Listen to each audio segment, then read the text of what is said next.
Once upon a time, there was a poor old carpenter who lived in a small town. He made puppets for a living, and he always wanted to have a child. One day, he went to the forest and started looking for a log to make a puppet. As he was wandering in the forest, he suddenly found a log on the ground just like he wanted. He took the whole log to his workshop and started to carve it. As he carved, the log made a sound. Ah, ah, ah! Master Geppetto did not understand where the sound was coming from. As he carved the log, it slowly began to take shape. Its head, arms, and legs became clear. When the puppet was finished, he put it on the chair. He started sweeping the floor, and that's when the puppet started talking and moving. Master Geppetto could not believe what he saw.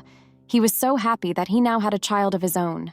Many years passed, and his son came of school age, but Master Geppetto had no money to send his child to school. So he sold his coat and gave the money to his son.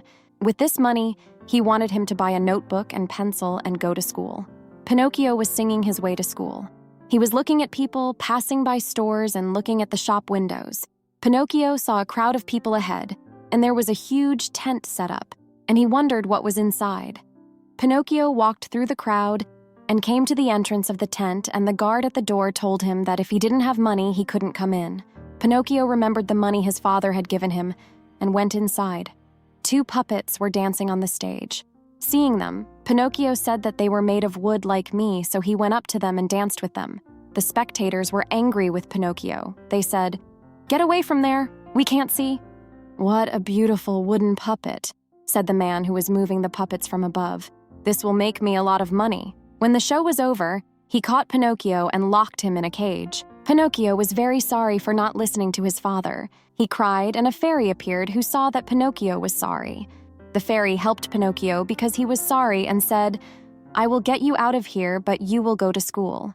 But Pinocchio had no money left. The fairy gave him his money back. Pinocchio was very happy and was walking on the road again, singing his way to school. When the fox and the cat saw Pinocchio standing on the side of the road, they wanted to play a trick on him and take his money. They asked Pinocchio where he was going with such singing. "I am going to school, but first I will buy pencils and notebooks from the stationery store." The fox said, "Do you have any money?" Pinocchio showed the money his father gave him. The fox said to Pinocchio, "If you give us the money, we will plant your money in the magic soil and you will have a money tree and you can pluck it from the tree whenever you need money." Pinocchio agreed to make money the easy way and gave all his money to the fox. When the fox and the cat left, the fairy appeared. She asked Pinocchio if he went to school, but said that if you lied, she would punish you.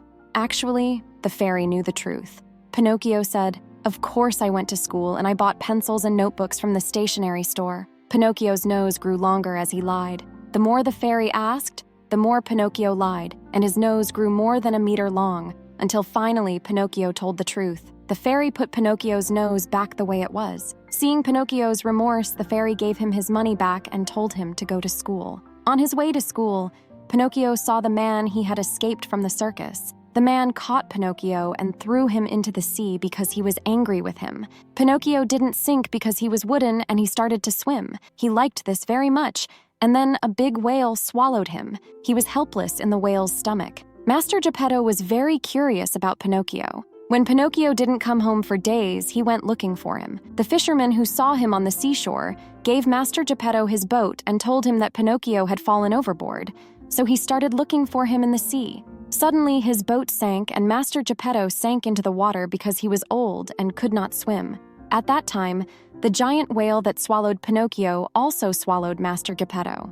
Seeing Pinocchio crying inside the whale, Master Geppetto hugged his son, and at that moment the fairy came again. Seeing Pinocchio's regret, the fairy rescued them and took them ashore, and from then on Pinocchio never told a lie. One day when Pinocchio was sleeping, Fairy made him a real person. When Pinocchio woke up, he saw that he was a real person, and immediately went to his father and said, "Look, Dad, I'm a real person made of flesh and blood." His father was very happy to have a real child, and the two of them lived happily together for the rest of their lives.